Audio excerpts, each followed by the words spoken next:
Good day. This is the Spiritual Artist Podcast with Chris Miller, your host. And I just wanted to reach out to you briefly before the Thanksgiving holiday. I apologize. I'm a little behind on doing a podcast. I have one scheduled for next week and a great one already pre-interviewed for January that I think you're going to love. Um, but I wanted to share something with you about gratitude as we approach this Thanksgiving holiday. And I love this concept of gratitude, but I kind of have a little take on it, a little different take than most people. And I want to share that with you. So, first, I just want to tell you how grateful I am. I'm so grateful right now because it has been a terrific year. I left a corporate position and I started doing my brand, The Spiritual Artist, and it has been one wonderful thing after another. Um, I have gone out and presented my concept and my book to so many different arts associations, and I'm still available to do that. I actually even went to Santa Fe and spoke to their art group there at the Artisan store. It was wonderful experience. I love reaching out with my message about the spiritual artist and how your consciousness affects your creativity. That's right, your consciousness affects your creativity, which gets me back to gratitude. And I am so grateful because I had this most incredible solo show this summer about emotions. You can read about it, see it on YouTube, see pictures of the actual show. It was a great learning experience. Forcing yourself as an artist to put together a solo show is a great experience. That's all I'm going to say. There are times when you're high, there are times when you're low, but what it does is it teaches you to think and trust and go with your intuition and make it happen. And I can't tell you, if you're listening to this and you're thinking about doing a solo show, make it happen. There are so many places that will let you do that, even a local coffee shop or a store or a gallery. Make it happen. Don't wait for someone to come and do it for you. And finally, one of the reasons I had a little break here is I just did my first spiritual artist retreat at Lake Texoma with 11 artists. It was incredible. It was incredible. We had the best time. We did so many different exercises. We learned how to think about our consciousness, about our thoughts, about our life, how we got to where we are and where we want to go as people and as artists. And the camaraderie was so incredible. I went to dinner last night with an artist friend, and he said, "Why do you think they went on that retreat? Why would they go on a retreat?" And I said, "You know what? I don't think it was so much about learning art, although we did. But what it was is just the camaraderie of being in a group of people together and sharing ideas. Oh, do you use that brand? Oh, I love that brand. Hey, I use this kind of paper.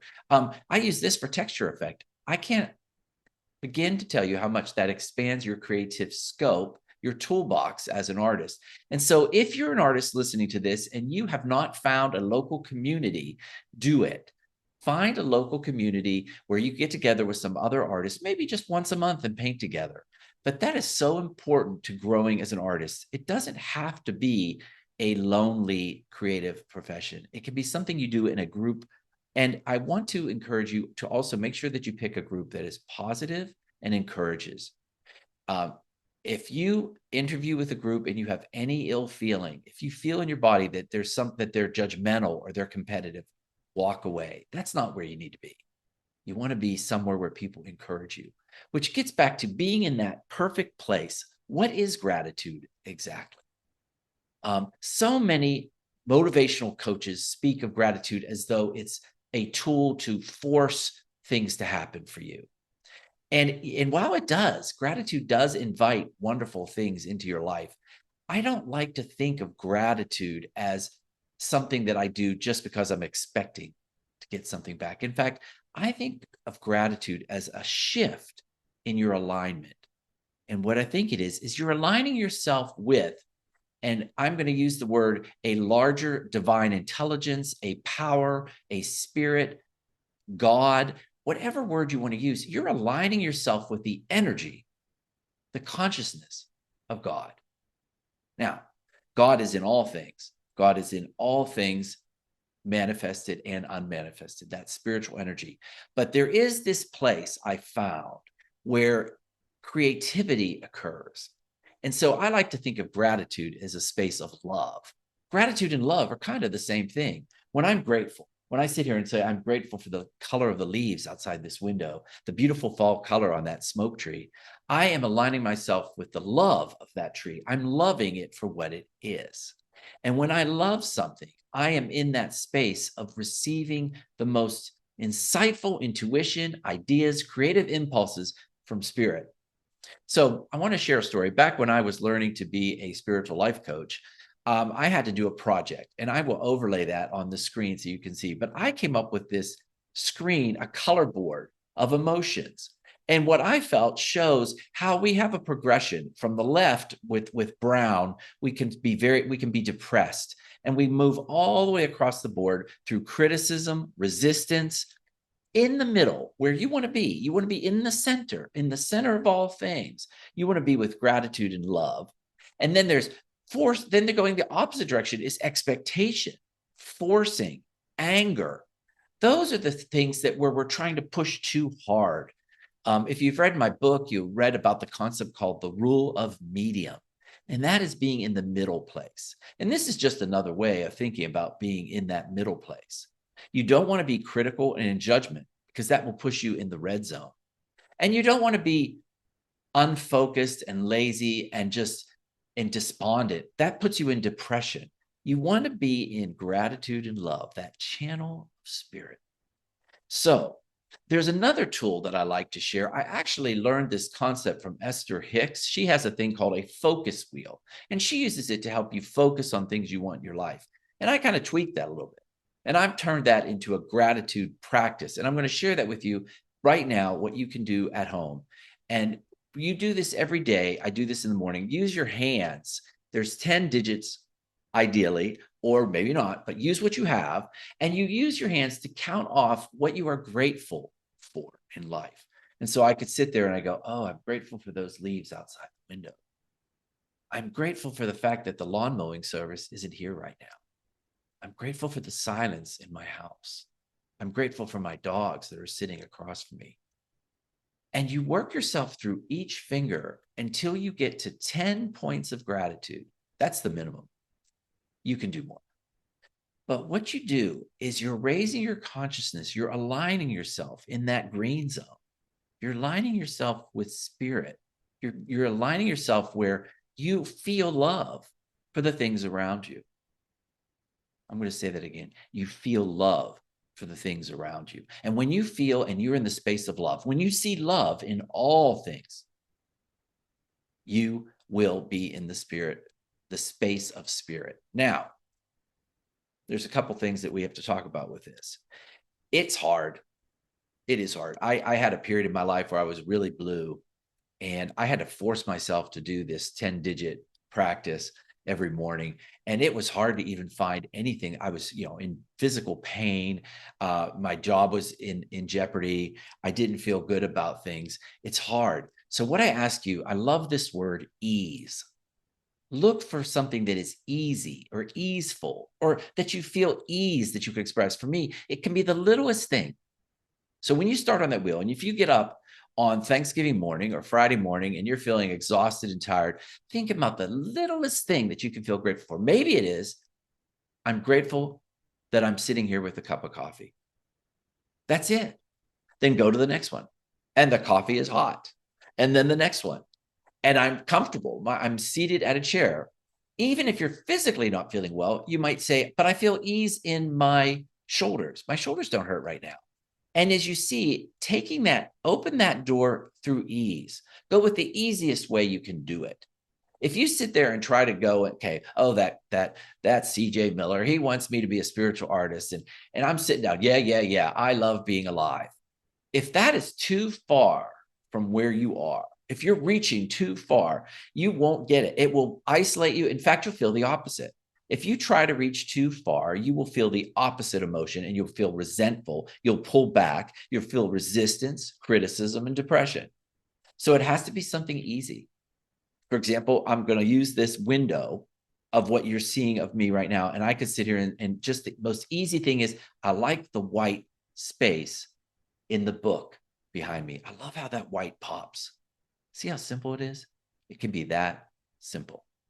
So when you do this exercise, focus on ease, and work yourself up to a feeling good statement. And I tell you, after you go through 10, you're going to start finding that it becomes easier and easier to be grateful, show gratitude for all good things. It's easier and easier to feel gratitude for all things in your life. So I've talked to you about this spectrum of emotion. I've talked to you about aligning with spirit and how important it is. And I want to tell you that what happens is you just get to the point where you want to do it. You want to feel that connection to spirit. You want to see love in everything. Now, I want to tell you what happened to me this morning while I was thinking about this concept.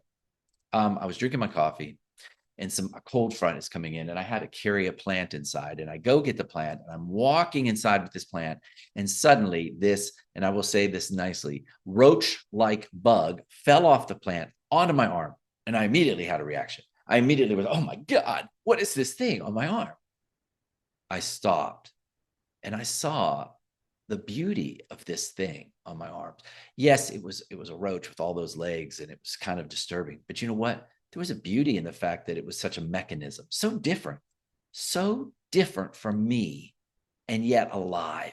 And in this reality that we call the experience of human life, the spiritual life that we have around us, that roach is part of it. And it serves a purpose. And it serves a purpose in the environment. And it serves a purpose with certain bugs and the ecological balance of nature. And see it. And so I appreciated it. And I had two choices. One was to just whop it, that initial reaction, and kill it. The other was to gently carry it outside and let it go. I know I'm asking a lot here, but I'm asking you to see the beauty behind all things, even if the beauty isn't obvious to you. That's the challenge. It's easy to see a beautiful tree. It might even be easy to see a beautiful cup of coffee, but learn to see the beauty in something that maybe with a trigger, you don't see it right away. See that there is a mechanism behind it, that this creature operates within the same realm that you do. It operates through heat and water and eating. It has a digestive system, and it's all that magic of how this bug that is so different from being human is alive. So, on that note, I'm going to encourage you to go out and enjoy this Thanksgiving holiday and sit down and just be grateful. Sit down and look. And if you're sitting with your family and maybe you don't love your family that much, you feel resistance, try to find the beauty in what you do love about your family. So if it's that Aunt Agatha that always asks you why you aren't married yet, the one. Try to find something that you like about, oh, Aunt Agatha, that's a beautiful purse you have. See how that turns you. Just find what you can be grateful for with Aunt Agatha, and that will grow and grow and grow. So I'm going to end this with a little prayer to get you going on this Thanksgiving weekend. And I want to tell you, yes, check in with me. I'm also planning a retreat for April. So check out my website. I'm signing up people already. There's only a limited amount of spots. It's incredible to paint with artists. So check out my spiritual artist retreat at Lake Texoma in April. And now let's just take a deep breath and go within. Just listen to the quiet and know that you are grateful for being part of this. There are many days in your life, and there's only so many days which you can experience this beautiful thing called the human condition. And you can experience all the wonders of movement and creativity and expression. And you can be creative with anything. You can be creative with that potluck meal that you're taking to the dinner. You can be creative just sitting here and looking out the window. You can be creative looking in the room. You are so thankful, so lucky. I am so grateful for all that I am. I am so grateful that I'm part and parcel of this entire reality, this thing that goes around me, this divine intelligence where everything is operating in a perfect path, a perfect organized system. The sun comes up and down. The clouds move across the sky. Fall weather comes and goes. Spring turns into summer, turns into fall, turns into winter. There is a time for growth. There is a time for beauty. There is a time for decline, but it is all beautiful. It is all part of this great imaginable thing called life.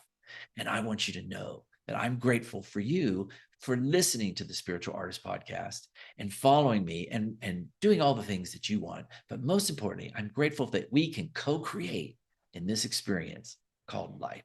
So go out there, try the 10-finger exercise, be grateful, and be with spirit every moment that you can. Talk to you soon. Thank you for listening to the Spiritual Artist Podcast. Thanks again for listening to the Spiritual Artist Podcast. Whether you're watching this show on Apple Podcasts, Spotify, Google Play, or iHeartRadio, make sure you choose the subscribe button so that you will receive updates when new segments are released. Most importantly, be still, listen, and know that you are a spiritual artist.